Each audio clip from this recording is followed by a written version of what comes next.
अस्सलामुअलैकुम, welcome on foodie shine. आज आपके सामने मैं ज़बरदस्त सी करारी खट्टी मीठी चटनी, कच्चे आम की चटनी, कैरी की चटनी की रेसिपी लाई हूँ। ये गर्मियों में बहुत ही ज़बरदस्त और चस्के वाली है। इस चटनी को पकाया जाता है और 30 मिनट में ये तैयार हो जाती है। इस चटनी को महफूज भी किया जा सकता है। ये सब जानने के लिए देखते रहिए फूडी शाइन। सबसे पहले हमने कच्चे आम कैरियाँ लेनी हैं आधा किलो। उसके साथ हमने सौंफ 1 चाय का चम्मच, ज़ीरा 1 चाय का चम्मच, दालचीनी के 2 टुकड़े, छोटी इलायची के 2 पीस, कुकिंग ऑयल 2 से 3 चम्मच, सुर्ख मिर्च 1 चाय का चम्मच, चिली फ्लेक्स अगर आप पसंद करते हैं आधा चाय का चम्मच, काला नमक आधा चाय का चम्मच, कलवंजी आधा चाय का चम्मच या उससे भी कम, पानी 1 चाय का कप और शुगर 1.5 कप। जी तो अब आइए कैरी की खट्टी मीठी चटनी के प्रोसेस की तरफ। सबसे पहले कैरियों को अच्छी तरह धो लें, फिर इस तरह पीलर की मदद से इनका छिलका उतार लें।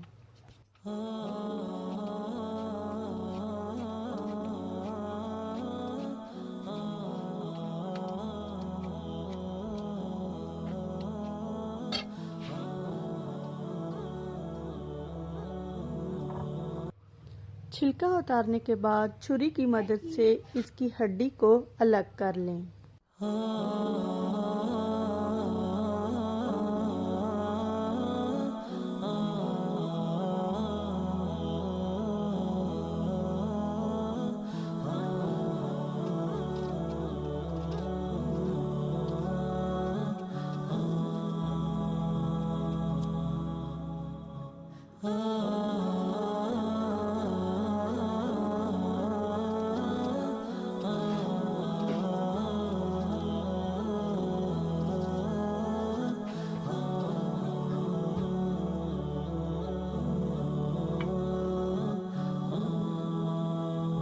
इसके बाद अब आप देख सकते हैं कि मैंने इनको एक शेप दे दी। सारों का साइज तकरीबन एक जैसा है।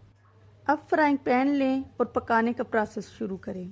इसमें हल्की आंच पर सौंफ और ज़ीरे को भून लें। जब ये हल्के ब्राउन हो जाएं तो इसमें इलायची के दाने और दालचीनी के टुकड़े भी डाल दें।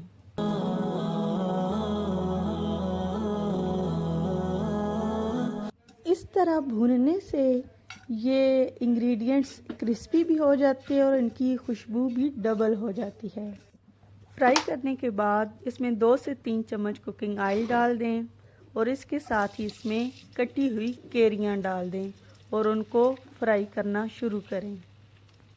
अब साथ ही मसाला जाट डालना शुरू करें। 1 छोटी चम्मच सुरख मिर्च, आधी चम्मच हल्दी, आधा चम्मच काला नमक, आधी चम्मच फ्लेक्स या पूरी चम्मच जैसे आपका टेस्ट हो, आधी चम्मच कलवंजी डालकर इसको हिलाना शुरू करें।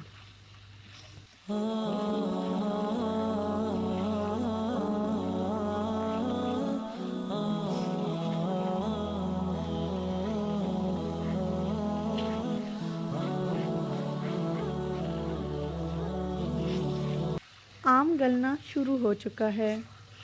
फ्राई करने के बाद आप इसमें 1 कप पानी डाल दें।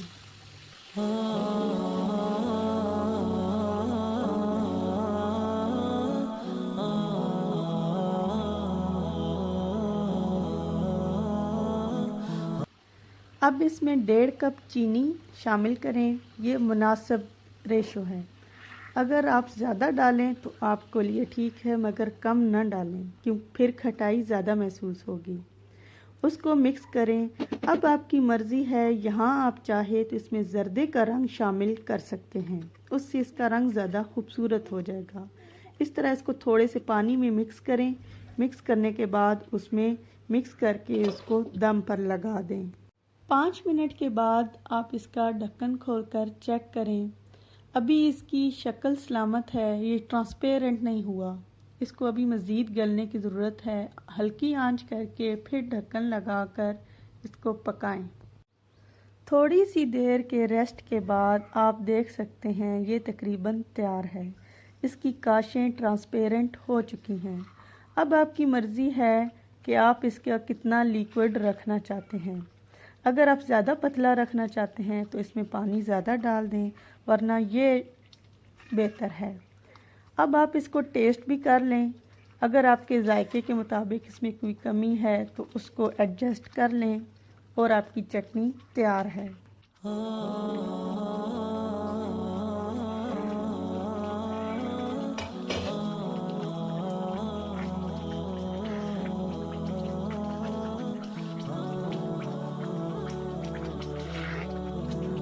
जी, अब ये पक कर तैयार होके ठंडा हो रहा है।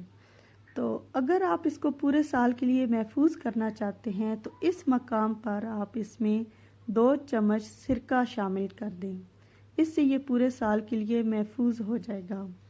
मगर मैंने चूँकि इसे बच्चों के लिए इस्तेमाल करना है तो ज़्यादा खटाई ऐड नहीं करूँगी, इसलिए मैंने सिरका नहीं डाला।